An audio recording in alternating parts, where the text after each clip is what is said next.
Scott Schmucker here. Once again, today what I'm going to be doing is something a little easier. I'm getting a lot of requests from people wanting to know how to cut fresh fruit, basically all of your simple culinary skills.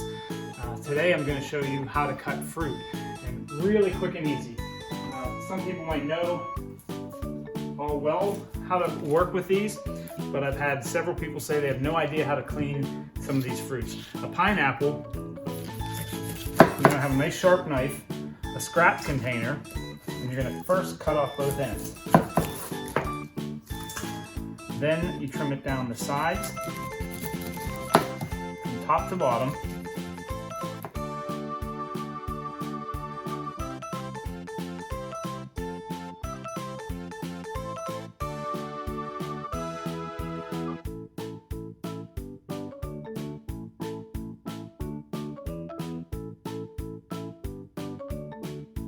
Top to bottom, straight down. Lay the flat sides down. Cut it again. Now there's lots of different ways to cut this. We could have cut it into rings and cut the center out. I'm going to show you how we normally cut them for fruit platters and for fruit bowls. Then we cut out the core.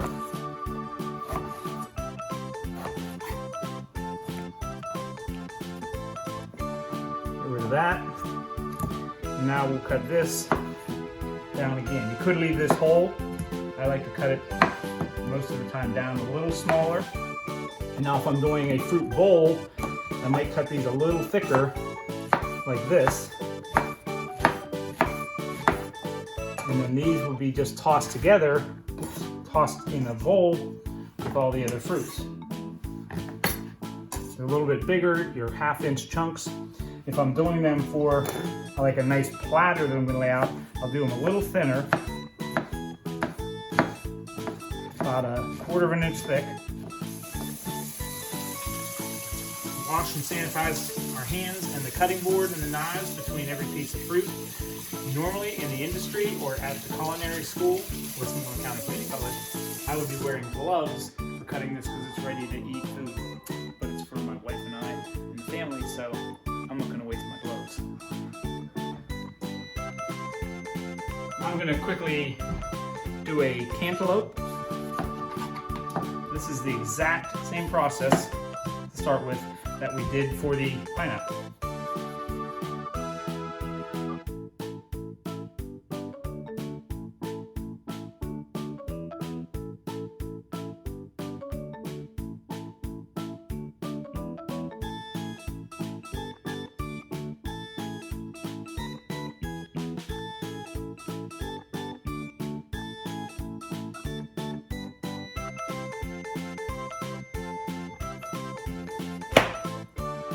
Now we slice this in half and that into quarters.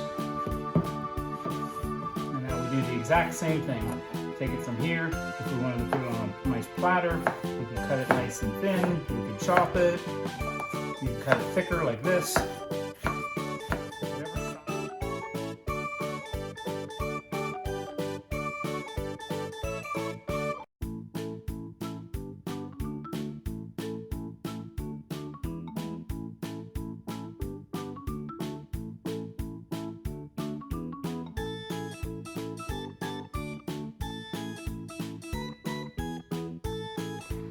Next, we're going to do a mango. It's not really the best time of year for mangoes, especially when you live in western Pennsylvania. They don't grow very naturally here. But they had them at the store, so we're going to see how they do. You start off with just a peeler. Then we'll cut the ends off, just barely, just a little bit. That's probably even like more than I needed to on that end. So you can start seeing the seed there already. That side we'll leave on. Now, what I do is usually cut this into like bâtonnets, which is like 1/4-inch slices. So I'll start cutting 1/4 inch at a time. Already I hit that seed. So I cut right to there. I'm going to lay it on that flat side. Cut 1/4 inch off of this side. 1/4 inch again. That's one of the edges were cut. And you can see the seed obviously goes this way longer and more narrow this way.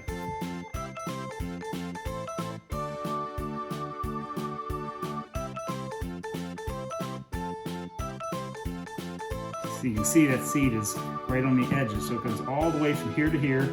It's right there and right there on that end. So there's a little bit on the edges I can trim off later. This is what I'm talking about, a bâtonnet cut, a French fry cut. It's a 1/4 of an inch by 1/4 of an inch by 2.5 to 3 inches.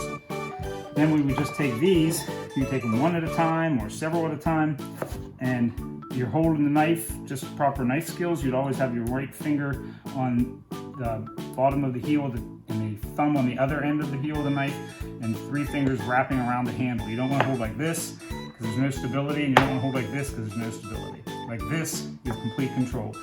This hand is your guide hand, always touching the knife, and you're just going down and forward to get your nice bâtonnet cuts. While on break, I cleaned the mango seed off so you can see what it looks like in the size of it. It's kind of thin and long, a little bit rounded on the edges. So that's a mango seed, and this was the trimmings that I peeled off of it that aren't nice uniform cuts, but you wouldn't want to throw them away because I'm sure that they're very good. That's a great mango for this time of year.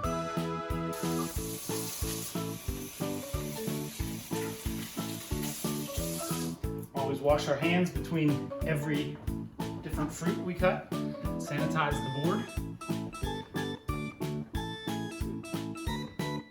Okay, last one I'm going to cut is grapefruit. So we have these pink grapefruits, and what I'm going to do is cut supremes, they're called. We use them in fine dining a lot. It's for salads and platters and everything. They're segments.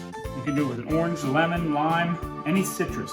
The outside of this, just the clear outside of a citrus, is called zest. And that's the outer peel, which has a ton of flavor to it. If a recipe calls for orange peel or orange zest or lime or lemon, you take it just the outer part, not that pith that's in next. This is real bitter, but this is really, really flavorful, this zest.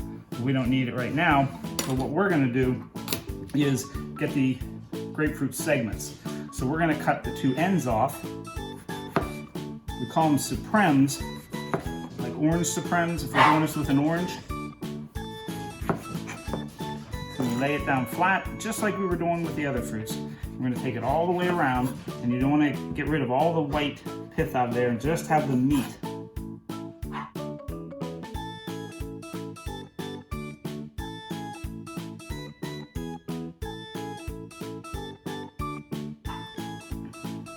Now you hold it in your hand, and with a nice sharp knife, you're going just inside the membranes on both sides. And removing that segment with no membrane on it.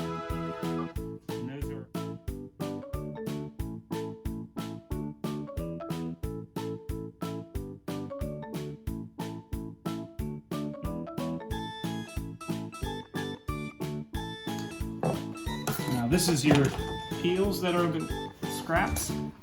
This is just the membranes on the inside. You can actually eat this, nice little snack. These would be your nice fancy segments that you could use on a beautiful plate up for some type of high-end, like I said, salad or entree. Line them up and do all kinds of things with these. Seedless, skinless supremes. And that's it.